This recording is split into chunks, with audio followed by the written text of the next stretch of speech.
जय हिंद, वंदे मातरम। साथियों, स्वागत है आप सभी का अपने इस चैनल उम्मा जी के ट्रिक पर। आज का आपका क्लास होने वाला है बीएससी कार्यालय परिचारिका। मैं कहूंगा साथियों, अगर आप बीएससी कार्यालय परिचारी में एक सीट पक्की करना चाहते हो, नौकरी लेना चाहते हो, तो आज का यह क्लास आपके लिए वरदान साबित होगा। उससे पहले आपको बता दें कि आपके एग्जाम में मैथ का 30 क्वेश्चन पूछा जाता है और आज के इस वीडियो में आपको मैथ के ऐसे सवाल करवाएंगे साथियों जो सीधे आपके एग्जाम में आने वाला प्रश्न है। मैं तो कहूंगा कि आप इस वीडियो को पूरा देखिएगा। मैं लिख कर दे रहा हूं, आधा से ज्यादा प्रश्न है आपके एग्जाम में हूबहू ऐसा ही देखने को मिलेगा। तो आज का आपका पहला प्रश्न है साथियों, √15 कैसी संख्या है? परिमेय संख्या और अपरिमेय संख्या से संबंधित आपके एग्जाम में 2 से 3 प्रश्न पूछा जाता है साथियों। जो जो अभी तक आपके एग्जाम में प्रश्न पूछा गया है वो सारे सवाल अभी हम आपको करवाएंगे एवं बताएंगे आपके एग्जाम में कौन वाला सवाल आएगा। √15 कैसी संख्या है साथियों, ये बताइएगा। काफी इंपोर्टेंट सवाल है जो सीधे आपके बीएससी कार्यालय परिचारी के एग्जाम में पूछा जाएगा और आप लोग भी जवाब देते चलिएगा ताकि हमें पता चले कि आपको भी मैथ में कुछ न कुछ आता है। √15 कैसी संख्या है साथियों, तो देखिए √15 है, अगर इसका वर्गमूल हो जाता, जैसे में √16 रहता, अगर इस 16 का वर्गमूल 4 हो जाता है ना, तो जिसका वर्गमूल हो जाता है वह परिमेय संख्या होता है और जिसका वर्गमूल नहीं होता है साथियों वह अपरिमेय संख्या होता है। तो √15 यहाँ पर कौन सी संख्या हो जाएगी साथियों?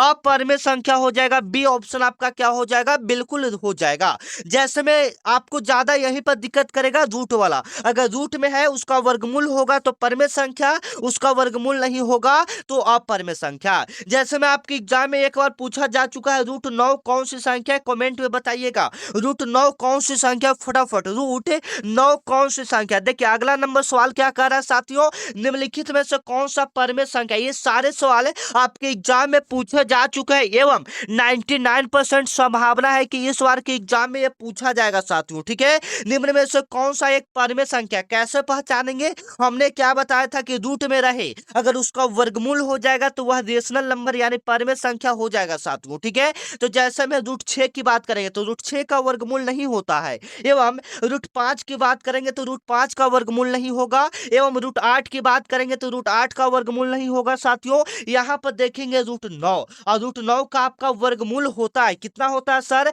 तो 3 होता है। बिल्कुल राइट आंसर आ रहा है। बिल्कुल इजी लेवल के सवाल आपके एग्जाम में ये पूछा गया है साथियों। सबसे इजी हम इसी को मानते हैं क्योंकि इसमें ज्यादा दिमाग खर्च नहीं करना पड़ता है, आप सिर्फ देखकर इसका जवाब बता सकते हैं। तो आपका भी जवाब ए आया होगा, तो बिल्कुल सही है साथियों। परिमेय संख्या को हम लोग इसी तरह से पहचानेंगे। ये आपकी एग्जाम में एकदम 100% आने वाला सवाल है। और देखिए वीडियो आप पूरा देखिएगा, मैं आपको पहले बता दूं आधा देखने से आपको कोई फायदा नहीं होगा साथियों। जब पढ़ाई कर रहे हैं तो पूरी कीजिए, नहीं करना है तो मत कीजिए। ठीक है, ऐसा आप कीजिए। ठीक है ना, चलिए अगला नंबर सवाल है साथियों, निम्नलिखित में से कौन सा अपरिमेय नहीं है? निम्नलिखित में कौन अपरिमेय नहीं है? देखिए ऐसा सवाल आप ज्यादा गलती करते हैं, जैसे में काफी सारा बच्चे अपरिमेय देखेंगे और टिक लगा देंगे, लेकिन यहाँ पर वैसे नहीं करना साथियों। अपरिमेय नहीं है, अपरिमेय नहीं है साथियों, तो क्या होना चाहिए? परिमेय होना चाहिए। क्या होना चाहिए?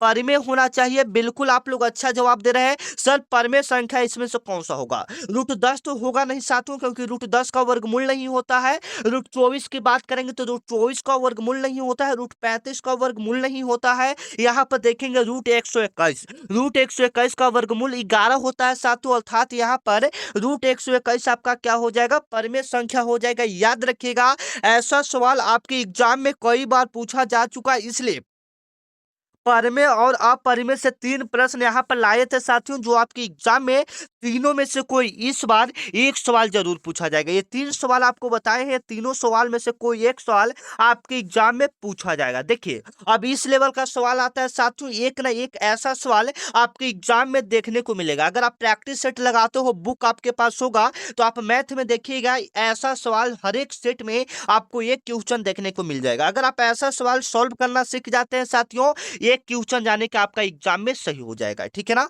और आपको पता नहीं है तो आपको बता दें, आपका एग्जाम जो होता है टोटल 100 क्वेश्चन का होता है, ठीक है ना, जिसमें मैथ का 30 क्वेश्चन। अगर आप मैथ पर भी अच्छा पकड़ बना ले तो रिजल्ट आपका बेहतर होगा, ठीक है। तो देख लीजिएगा, जब भी इस प्रकार से सवाल आ जाए तो आपको पता होना चाहिए सबसे पहले ब्रैकेट वाला का काम करते हैं साथियों, ठीक है ना। सबसे पहले ब्रैकेट का काम होता है, ब्रैकेट वाला का काम करेंगे तो 6 + 6 12, 12 6 18, 18 6 24, 24 भागा 6 होगा ऊपर, देखिए 24 भागा 6 होगा ना भट्टा, यहाँ पर प्लस भागा है तो सबसे पहले भागा का काम करेंगे। तो लिखेंगे इधर वाला हम 4 में 4 से भागा देंगे तो कितना आएगा साथियों, 1 आएगा। और इधर जोड़ेंगे 4 4 8, 8 4 12, 1 इधर 13, इतना आपका आ जाएगा। आशा करते हैं आप समझ रहे होंगे साथियों, ठीक है ना। और ये सारा क्वेश्चन आपका किताब से लिया गया है, ठीक है ना।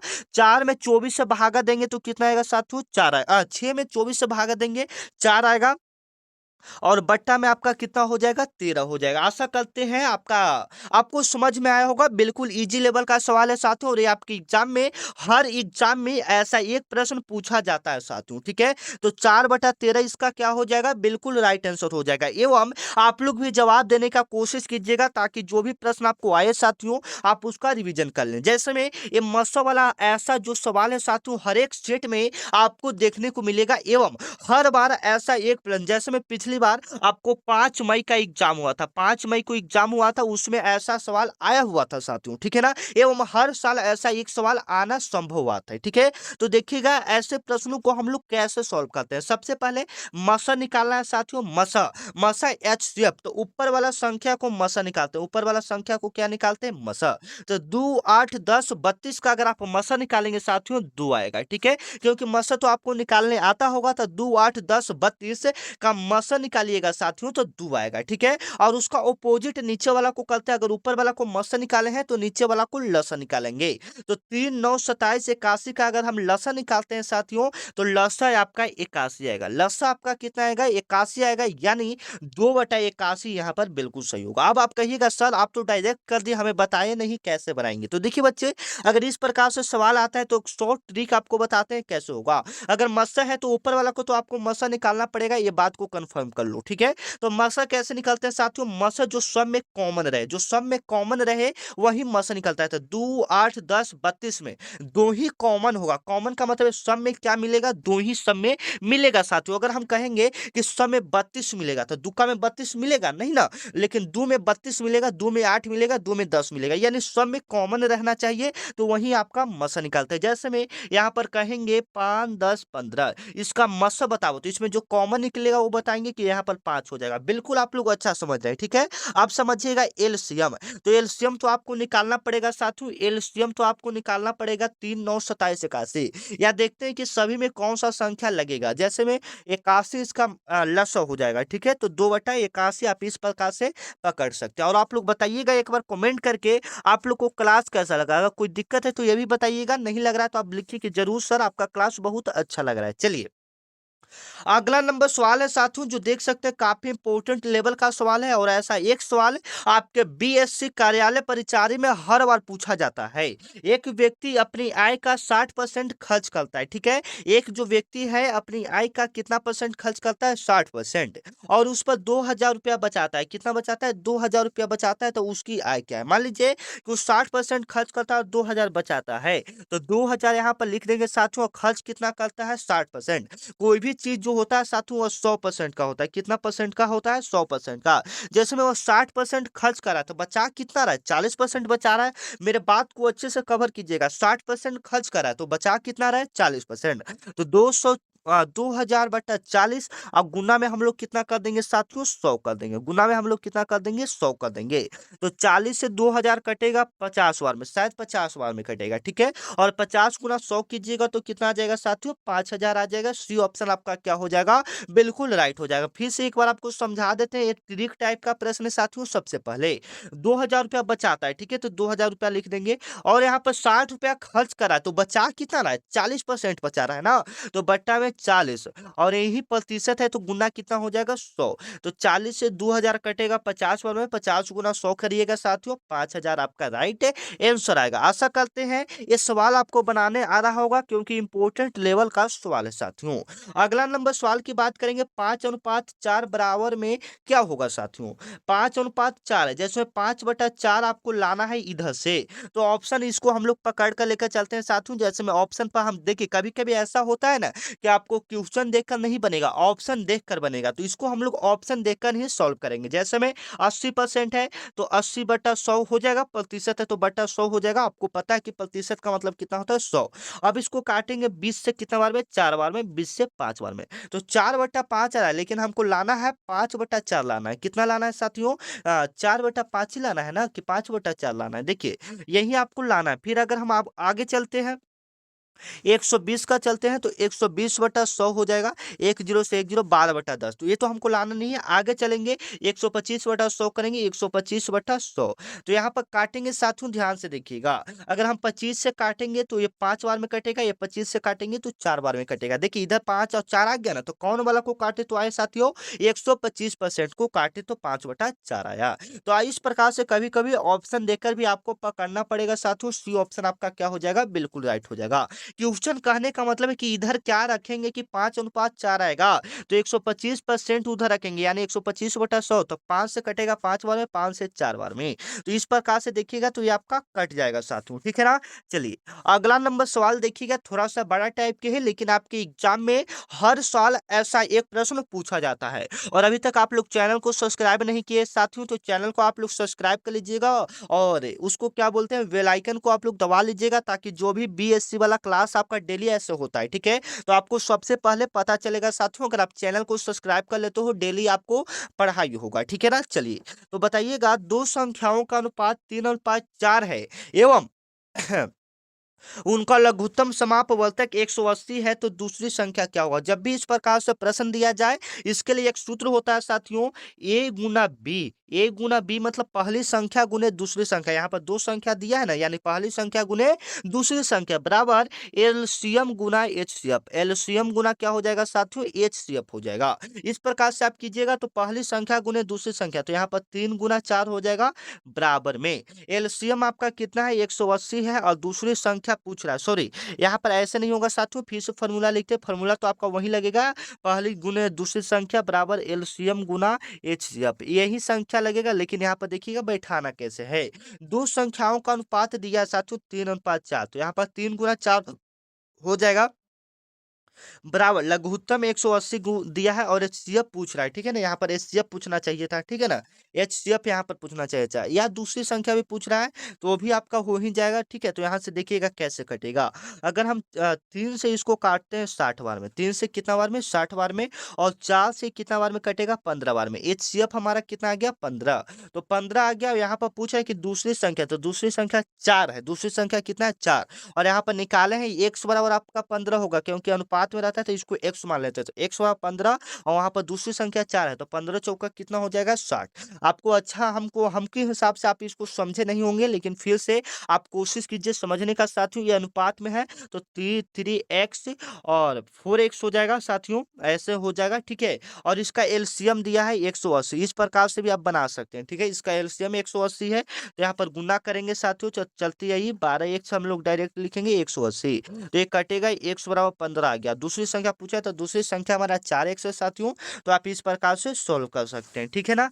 चलिए ये थोड़ा सा बड़ा टाइप के क्वेश्चन है साथियों, निम्न का मान ज्ञात करें, बोडमास का क्वेश्चन है। आपको ऐसा प्रश्न सॉल्व करने आना चाहिए साथियों, ये आपकी एग्जाम में हर साल पूछा जाता है। सर कैसे सॉल्व करेंगे, सबसे पहले कहाँ पर काम होगा, तो सबसे पहले बोडमास का आपको नियम पता होना चाहिए कि सबसे पहले ब्रैकेट का काम होता है। ब्रैकेट कौन सा है, इसमें मंझली कोष्ठ है और छोटी कोष्ठ है, और यहाँ पर रेखा कोष्ठ है। तो सबसे पहले हम लोग रेखा कोष्ठ का काम करेंगे, तो यहाँ पर देखिएगा रेखा कोष्ठ का काम करेंगे साथियों, तो 7 में से 5 जाएगा, 7 में से 5 जाएगा तो कितना बचेगा, 2। तो हम लोग सभी कोई को यहाँ पर लिखते चलते हैं, 10 प्लस मंझली कोष्ठ 26 - 15, 26 - 15 गुना 20 - 5/2, वहां पर गुना में 2 हो गया, ठीक है ना। इतना आपका हो गया साथियों।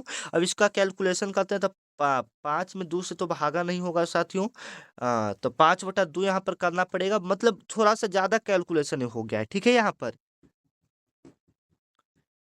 पर ज़्यादा आपका कैलकुलेशन हो गया, यहाँ पर थोड़ा-सा हो सकता है मिस्टेक लगता है क्वेश्चन है, ठीक है? क्योंकि यहाँ पर भागा पहले होगा ही नहीं साथियों, तो बहुत ही दिक्कत करेगा, 5/2 होगा, फिर जैसा-तैसे करना पड़ेगा, तो यहाँ पर थोड़ा-सा हो सकता है क्वेश्चन में कुछ मिस्टेक हो गया होगा, ठीक है? तो इसको हम लोग अगले वीडियो में कवर करेंगे, या आप चाहें तो इसका सॉल्व करके जवाब कमेंट में दे सकते हैं, अगर आपको लग रहा है कि क्वेश्चन सही। हमारे हिसाब से क्वेश्चन यहाँ पर 4/2 या कुछ रहना चाहिए, जो कट जाना चाहिए था, तो ये आसानी से सॉल्व हो जाता है, ठीक है ना?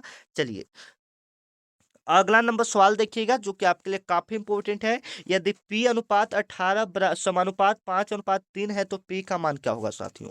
काफी इंपॉर्टेंट है। P अनुपात 18, तो P/18 हो जाएगा। अनुपात का मतलब बट्टा होता है, समानुपात का मतलब बराबर। 5/3 यहाँ तक बताइएगा। यहाँ तक किसको क्लियर हुआ साथियों, एक बार जरूर बताइएगा, ठीक है। P अनुपात 18 है, तो P/18 समानुपात का मतलब बराबर 5:3 यानी 5/3। 3 से 18 कितना बार में, 6 बार में कटेगा। आप क्रॉस मल्टीप्लाई करेंगे साथियों, तो P बराबर आपका कितना हो जाएगा, 30 आ जाएगा। P बराबर आपका कितना आ जाएगा साथियों, 30 आ जाएगा। आशा करते हैं ये सवाल आपको बनाने आया होगा, ये आपके एग्जाम के लिए एकदम पॉपुलर सवाल है। अब देखिए यहाँ पर सवाल क्या करा है, इसको भिन्नात्मक संख्या के रूप में आपको लिखना है। भिन्नात्मक संख्या के रूप में कैसे लिखाता है साथियों, बताइएगा। सबसे पहले कैसे लिखेंगे, ध्यान से देखिएगा। 846 है, उसको पहले लिख देंगे बट्टा, जितने के ऊपर रेखा लगा रहता है उतना 9 लिखते हैं साथियों, उतना 9 हम लोग लिख दिए। और जिसके ऊपर नहीं लिखा है उसको घटा देते हैं, तो 846 में से 8 घटेगा, तो 838/99 हो जाएगा। देख लीजिए, डी ऑप्शन यहाँ वाला क्या हो जाएगा, बिल्कुल राइट हो जाएगा। फिर से एक बार आपको समझाना चाहते हैं। सबसे पहले तो पूरी संख्या लिखते हैं, दशमलव को छुड़ाकर 846 बट्टा जितने के ऊपर रेखा लगा रहता है साथियों उतना 9 लिखते थे। दो संख्या के ऊपर रेखा है, यानी 2 को 9 लिखेंगे। और अब क्या कैलकुलेशन करते हैं, जितना जिसके ऊपर रेखा नहीं लगा है उसको ऊपर से माइनस कर देते हैं। तो 8 के ऊपर नहीं है, तो 8 ही संख्या से माइनस कर देंगे, घटाएंगे, तो 838/99 यानी डी ऑप्शन आपका क्या हो जाएगा, बिल्कुल राइट हो जाएगा, ठीक है ना। चलिए, अगला नंबर सवाल है साथियों, 7:9 समानुपात x/36 हो, तो x का मान क्या होगा। 7:9 है, तो 7/9 करेंगे साथियों, बराबर x है, तो x बटा क्या करेंगे, 36 करेंगे, इतना आपका हो जाएगा।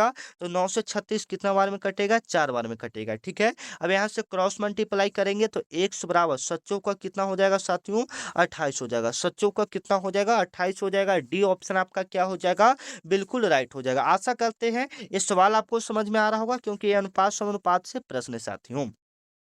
अब चलिए, प्रथम 50 प्राकृत संख्याओं का औसत क्या है। ये जो सवाल है साथियों, ऐसे मैं आपको कई बार सवाल बता चुका हूं, तो आपको बनाने आना चाहिए। प्राकृत संख्याओं का औसत कह रहा है, तो प्राकृत संख्याओं का औसत कैसे निकलता है साथियों, 1 से लेकर 50 तक संख्याओं का औसत पूछा है। तो सबसे पहले आपको पता होना चाहिए कि 1 से 50 तक संख्या को जोड़ते हैं तो कितना आता है साथियों। अगर आपको पता है तो कमेंट में बताइएगा। अगर आप 1 से 50 तक संख्या को जोड़िएगा तो 1250। औसत क्या कहता है, सभी संख्या का योग, यानी 1 से 50 तक संख्या का योग जोड़ेंगे तो 1250 आएगा, बट्टा 50 हो जाएगा ना, बट्टा कितना हो जाएगा, 50। तो ये काटिएगा साथियों, तो कितना बार में कटेगा बताइए, तो ये 25 बार में कटेगा। कितना बार में कटेगा, 25 बार में। ये ऑप्शन आपका क्या हो जाएगा, बिल्कुल राइट हो जाएगा। आशा करते हैं आप इसको आसानी से समझे होंगे, आपकी एग्जाम में आने वाला सवाल है।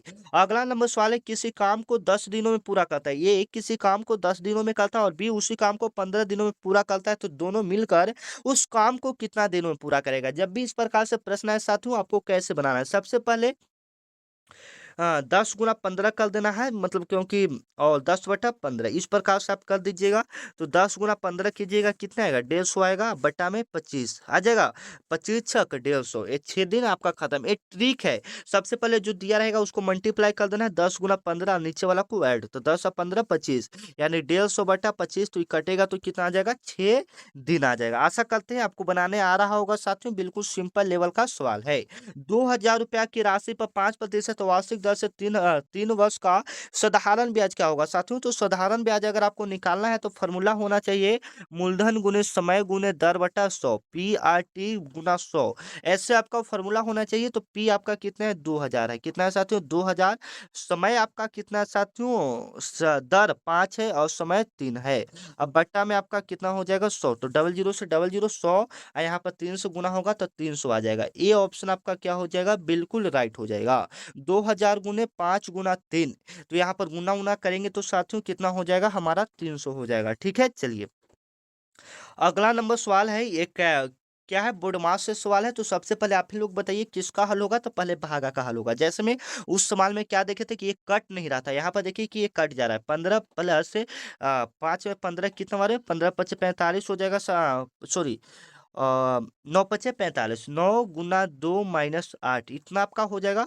15 प्लस में 18 माइनस में 8, तो 15 18 जोड़ेंगे साथियों तो शायद 33 हो जाएगा। 33 माइनस 8 करेंगे तो 13 में से 8 जाएगा तो कितना बचेगा? 5, यानी 25 आंसर आएगा। आशा करते हैं आप इसको सॉल्व कर लेंगे क्योंकि इजी लेवल का सवाल है। सबसे छोटी अभाज्य संख्या कौन सा है साथियों? बताइएगा। सबसे छोटी अभाज्य संख्या कौन सा? तो सबसे छोटा जो स्टार्ट होता है वह 2 से स्टार्ट होता है। कितना से स्टार्ट होता है? 2 से। सबसे छोटी अभाज्य संख्या की बात करेंगे तो 2 हो जाएगा साथियों, याद रखिएगा। अगला नंबर सवाल है 500 का 20% का 10% कितना होगा साथियों? तो कवर कीजिएगा। 500 का मतलब क्या होता है? गुना 20%, यानी 20 बटा क्या हो जाएगा? 100 हो जाएगा। 20 बटा 100 और का मतलब गुना 10 बटा कितना हो जाएगा? 100। इतना आप लोग कर दीजिएगा। यहाँ पर डबल जीरो से डबल जीरो पहले, एक जीरो से एक जीरो, एक जीरो से एक जीरो, तो 5 दूनी 10। आंसर ए ऑप्शन आपका क्या हो जाएगा साथियों? बिल्कुल राइट हो जाएगा। आशा करते हैं ये सवाल आपको बनाने आया होगा क्योंकि यह इंपॉर्टेंट लेवल का सवाल है साथियों। आपको ये सवाल कवर करने आना चाहिए जो कि आपकी एग्जाम के लिए काफी इंपॉर्टेंट है। अगला नंबर सवाल है लाभ प्रतिशत ज्ञात करें। तो लाभ प्रतिशत ज्ञात करने से पहले आपको लाभ पता होना चाहिए साथियों। तो लाभ कैसे निकलता है? यहाँ में मैंने 500 में खरीदा, 550 में बेचा, यानी 500 रुपया में आप कोई चीज खरीदे, उसको 550 रुपया में बेचे तो आपको लाभ होगा ना। कितना रुपया लाभ होगा? 50। 50 गुना 100 बट्टा में किरायमूल होता है। लाभ प्रतिशत बराबर फॉर्मूला होता है लाभ। तो लाभ लिख दे 50 गुना में 100 और बट्टा में किरायमूल। तो किरायमूल आपका कितना है साथियों? 500। तो 50 से 500 10 बार में, 10 से 100 10 बार में, यानी 10% इसका क्या आ जाएगा साथियों?